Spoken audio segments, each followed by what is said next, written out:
Welcome to Groth Gets It Podcast. We're going to spotlight our clerks. That's what's happening today. We have Morgan, one of our 2L clerks here.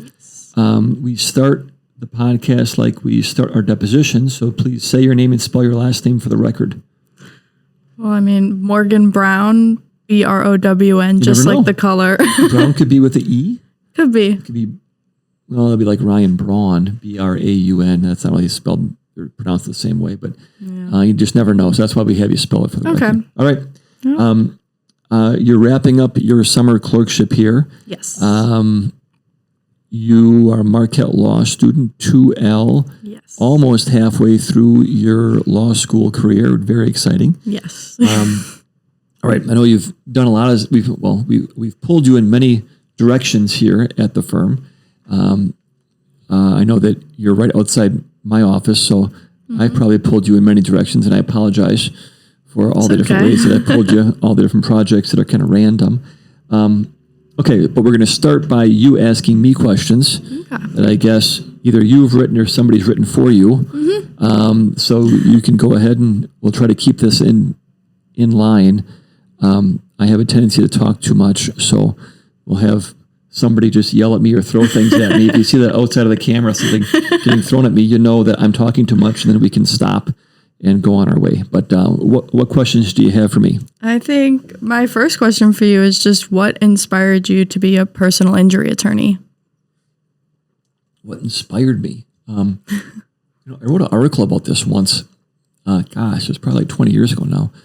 I should reread the article and see if that's what I think is the truth. It really goes back to, I think, my experience in law school and what I wanted to do.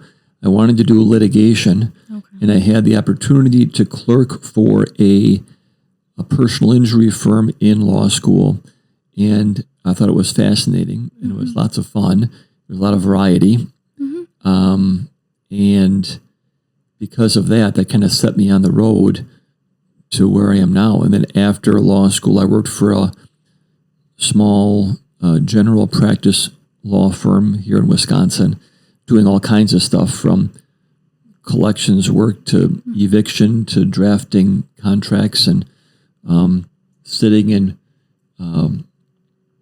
public meetings for real estate investors and different things like that. It was interesting. And then I was able to handle a few personal injury cases and do depositions, and that was and try cases, and that was fun. So challenging but fun. So then I said that's what I'm going to do. So and I've done that since 2002 exclusively. Just kind of crazy. A lifetime ago. Like 22, 23 years. Yeah, I know. I don't want to make it sound like it's literally someone's lifetime ago, but a lifetime ago. Cool. Yeah. Good question. Thank you. I would say my next one is, how do you think, for me, I'm kind of more interested in like the business law area. So how do you think gaining experience in a practice area like personal injury can support someone who's planning to go more into business law? What kind of business law? Like formation of businesses? I'm not 100% sure yet. I think, especially now since first year is over, where we take more of those required general courses, now I'm taking some more business-related courses in the fall. So I think that will help me figure out exactly kind of where in business law I want to go. But I'm not 100% sure as of right now.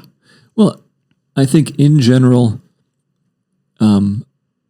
personal injury gives you a lot of variety, and it helps you deal with people when you're a personal injury lawyer, because you're dealing with people who are literally having the worst day of their life, right? I'm talking to somebody later on today who had a family member pass away in a crash. That's horrible. Yeah. But having the empathy and the ability to guide them through the horrible process that now is going to happen, that's a good skill to have. Litigation in general, if you want to do business litigation, personal injury has some similarity to that, because there's a lot of cases that are litigated, And I know you've been doing discovery responses and Yes. some briefing and that kind of stuff. Discovery is discovery. I mean, it's the same or similar. Interrogatories, requests for production of documents, subpoenas and such.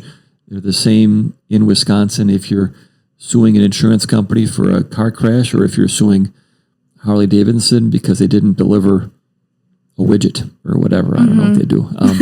But those kind of things. So that's, I think, something you can glean from working at any law firm. And you can look at really the business of law and how a law firm is run to some extent. It's a different perspective as a law clerk, but you can get some idea and then help that, or have that help you understand how other businesses are run. And, when you're a lawyer, I encourage every law student to take some kind of business class, just like how to run a business or a business management kind of class, because you never know where you're going to be 1 year, 2 years, 10 years from now. I mean, I didn't think that I would own a law firm and have to manage, what we're doing now. I mean, this is the marketing aspect. I'm meeting with our HR director a little bit later, and then our HR and operating officer and I are meeting after that. And then office manager I already met with this morning. I mean, those are all things that really I could be running a Starbucks and deal with those same roles, right? I mean, it's not unique to law firms. It's something that is a lifelong skill that you'll need no matter where you are, and it's certainly not going to hurt to get that skill. So, if you can take a business management class in addition to the business or the business of law or the whatever business law classes you would take, contracts or things like that, those would be helpful. Yeah, I'm taking, I think in the fall, like a business associations class, and I think that'll probably help with that too. Yeah, like business associations like LLCs and LLPs and SCs and corporations and Incs and all that, right? Yeah. Okay. Yeah. Interesting. I know enough to be dangerous. And that's about the extent of what I know about business associations, if even that's accurate. Okay. Cool. I think kind of going off of that, then what made you decide to start and own your own law firm? It's a long story. Long story. Really, at some point, you look at where you are in life, and I always say you run the numbers and figure out whether there's a risk and reward out there, and whether the reward is more than the risk. And the reward can be money, it could be time, it could be flexibility. And we analyze that. My wife and I analyze that when we were thinking about making the leap, and there was just a greater sign. It was greater to go off on our own, although there was a huge amount of risk. So that's why. There's also more minutia into that story that I could tell you someday. But but in I guess the grand scheme of things is just doing, running the numbers, doing your due diligence, we talked to a bunch of attorneys, advisors, I'll say, accountants and business owners and things like that, and try to figure out, is it something that's even possible? Yeah. And luckily it was. And then I made the leap. So my advice would be keep doors open. You never know what's going to happen. So keep doors open, and be ready for anything. It's terrible advice because you never know what that means, but just have options. Yeah. Cool. I think that's good advice. So I think kind of I'm going to be a 2L, just in your time in law school, were there any like classes, professors, or internships that kind of pushed you towards personal injury law at all? Let's think here. So, when did I go to Japan? Was that after my maybe it was after my 2L year, I went to Japan and studied for a while, and then came back in the middle of summer-ish and then I think that's when I worked for the personal injury firm. Okay. I think, and that's what really pushed me. But then classes wise, my last year I really took as many litigation classes as I could. From pre-trial to like moot court. We had the moot court competition. I had trial advocacy and like trial advocacy 2. What else did I take? Torts, obviously, advanced torts, all those classes. But I really had a fun last year of law school because it was all things that I really enjoyed. And they were easier for me in part because I enjoyed them. And it was more performance as opposed to, or performance meaning you're performing like a trial as opposed to sitting down and filling out a multiple choice exam. Yeah. So it was fun that way.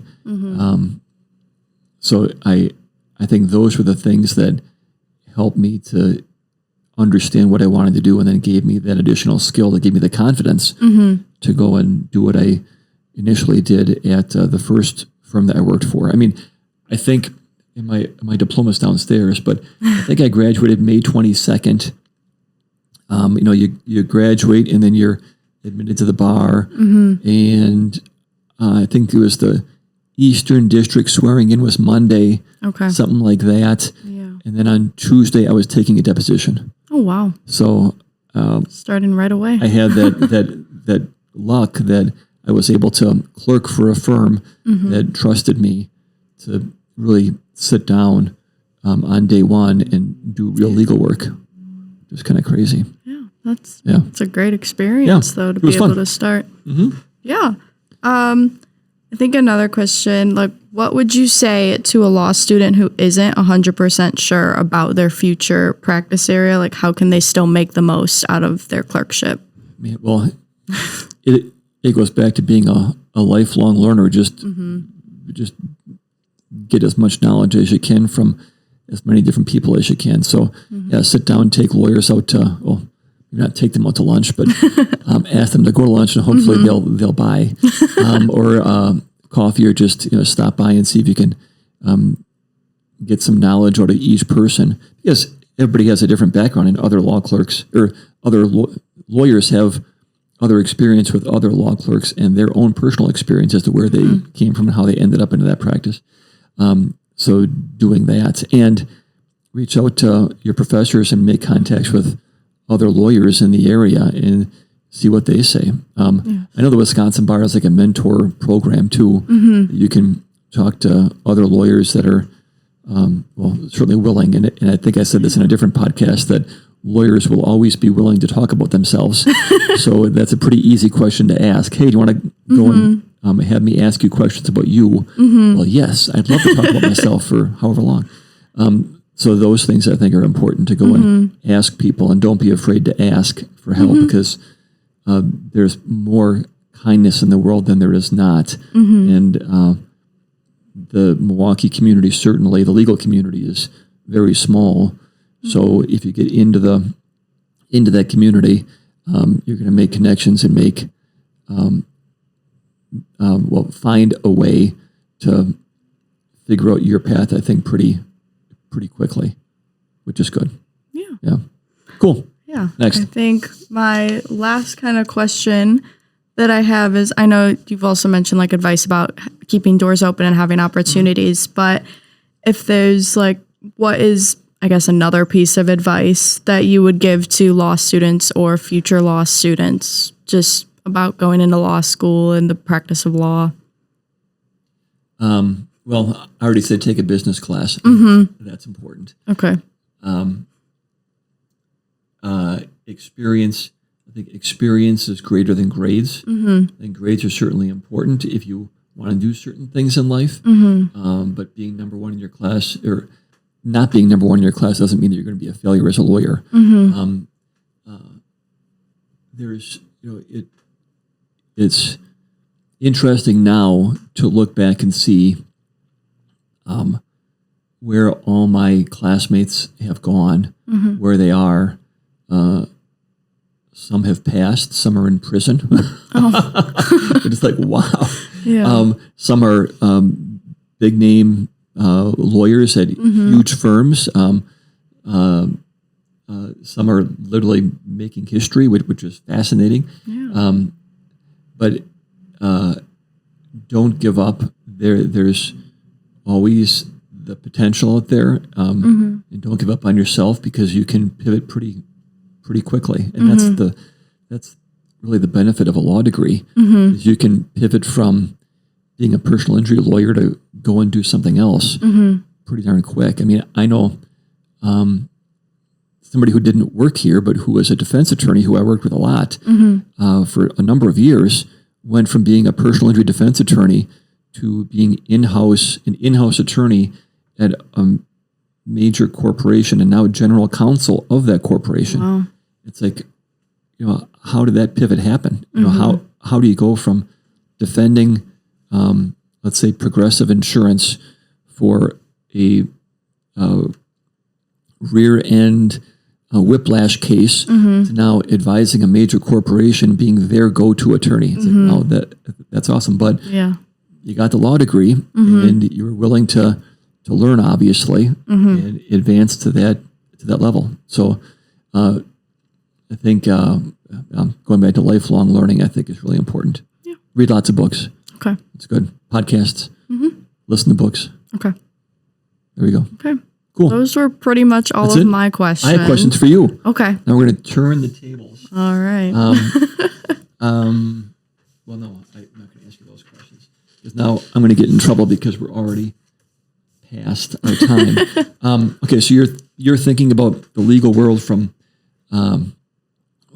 business-minded perspective kind of thing, and I guess I didn't ask you, what was remind everybody, what was your undergraduate degree in? So I have 3. Okay. I have a bachelor's in political science, criminology, and Spanish. Okay. How do you say? Oh gosh. You're doing court in Spanish? I haven't spoken it in I'm putting you on the spot. Quite a little How do you bit say of time. You have court tomorrow in Spanish? I don't know if I knew what. How do you say you have an appointment tomorrow in Spanish? Like, oh goodness. Boy, this is not the most exciting podcast. How do you say tomorrow in Spanish? Mañana. There we go. Okay. Yes. That's a win. I have to remember. All right. What surprised you the most about working here at Groth Law Firm, other than the surprisingly terrible questions that I ask of you at any given moment, putting you on the spot? What surprised you the most of working here at Groth Law? I think what surprised me the most, I think I came in not kind of knowing much about what happens. I didn't know much about personal injury either. And I think what surprised me the most was just how much there is to it and all of the different processes that we go through. And I think learning more about, I have been doing a lot of answering discovery and requests for production. And I think just going through that process, and I mean subpoenas and all of those things, and just seeing how it all works, I didn't realize how much there was to it. So I think that kind of just surprised me. The law is complicated. Yes. And it's probably overly complicated. It's very complicated. Because lawyers make things complicated. Yes. Yeah. Okay. But yeah, I would say that's probably what surprised me, is just the vast amount of work that really goes in to all of it.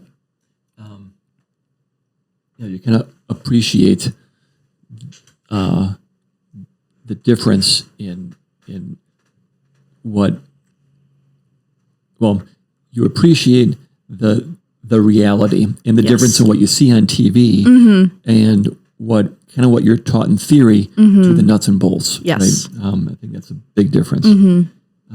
Okay. Discovery is a big part of what you did here. What were some of the skills or habits that helped you stay organized while you're working on those projects, on the discovery and those litigation projects?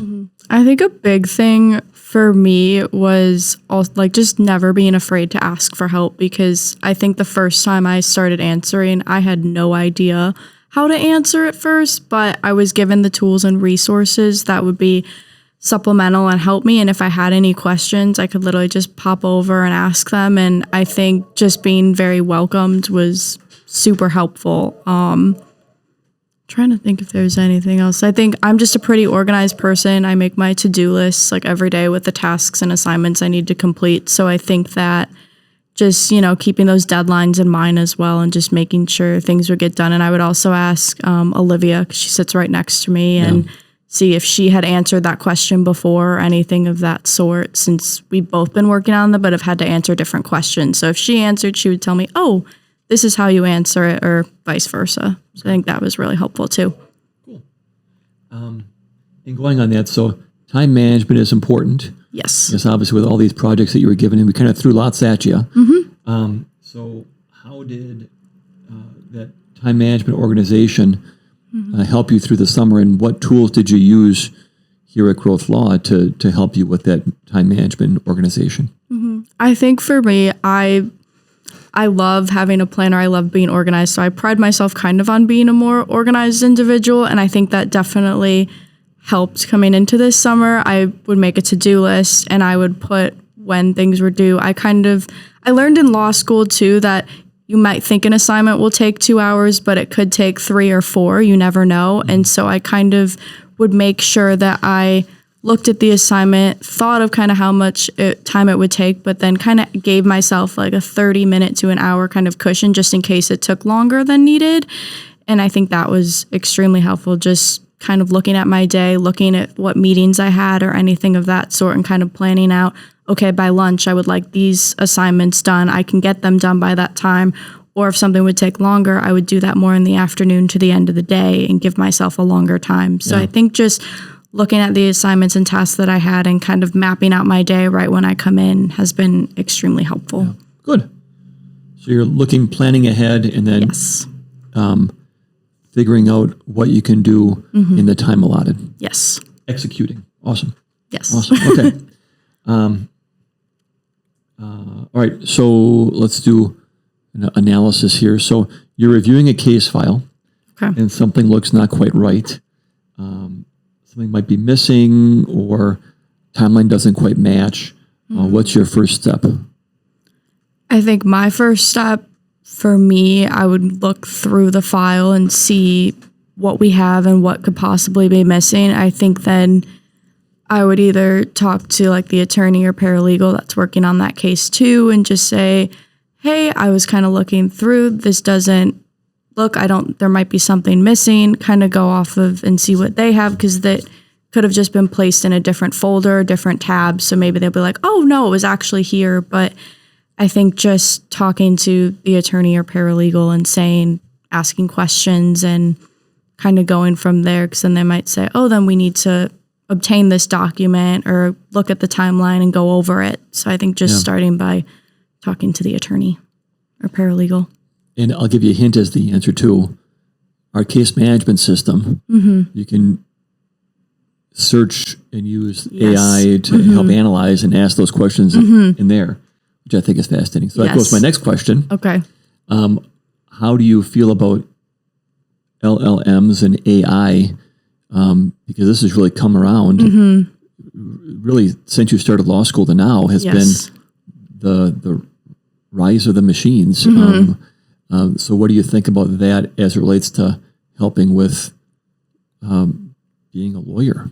Well, being a law student, but going forward, being a lawyer. I think right now, since too, a lot of it has been more up and coming. I think there are some kinks that have to get worked out, but I think especially to using our Filevine, like that's been extremely helpful to just ask, oh, where is this document? And it can pull it right up for you and just make things more time efficient. I think sometimes with research, there's still a couple kinks. I know that we've had in our legal writing class, we would ask ChatGPT and give them our writing prompt and see what cases they would pull up. And sometimes they were cases that didn't exist, that's crazy. which was crazy. Scary, So I think with some research parts, there still needs to be a physical human being doing it. But I think that it has become very helpful, and I think it can be a time saver in cases. Yeah. Cool. All right.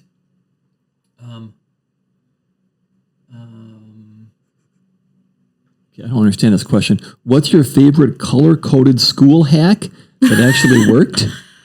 What is that? Is that a question for Morgan? Or is that just a general question that...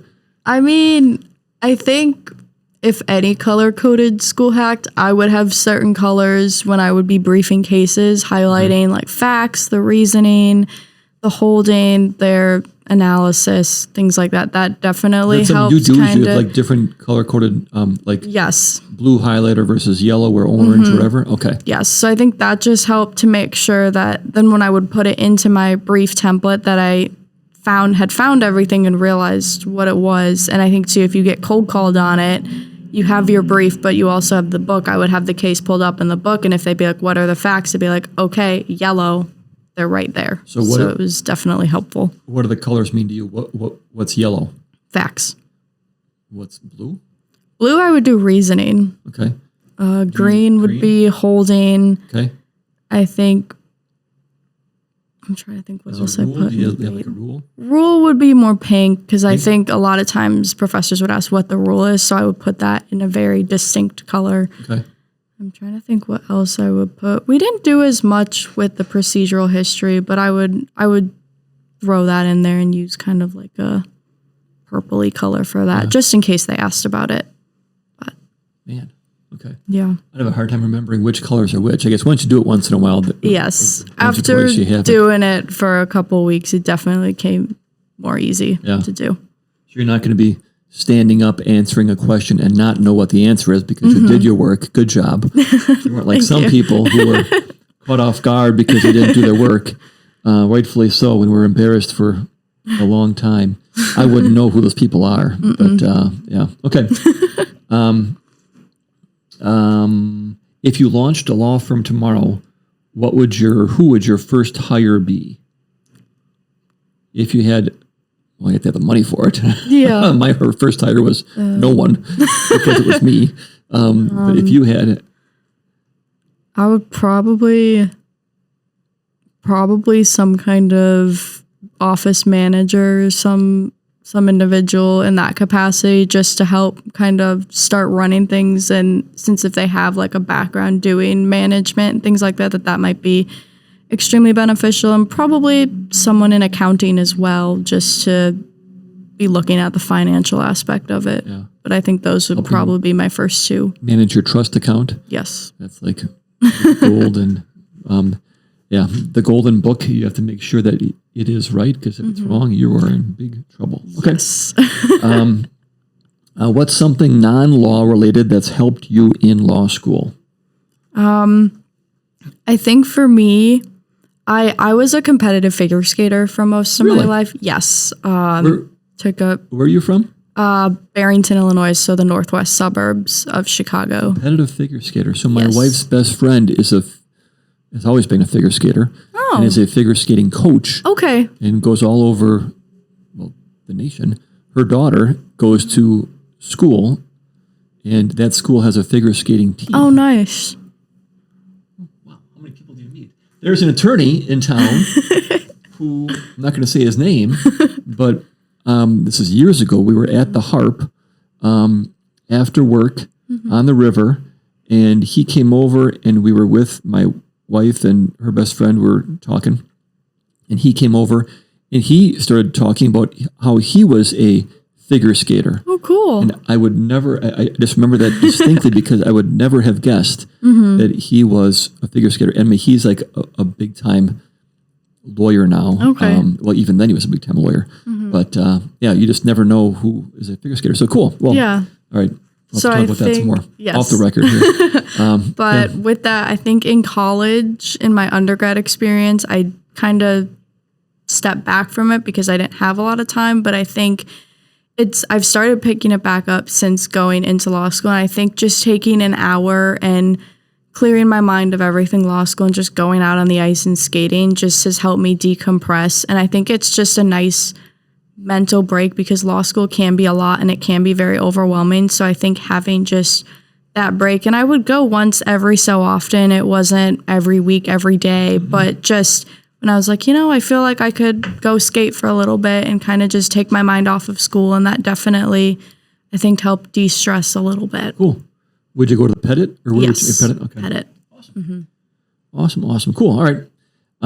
Those are all the questions I have. Do you have any remaining questions for me? Anything you want to talk about? Hacky sacks or whatever else? I guess the inside joke here is hacky sacks today. Yeah, I don't think I have you ever used a hacky sack? No. Played with a hacky sack? No. I've definitely like held one, but I don't think I've played like with the one. Yeah. So I don't know how that works, but I'll.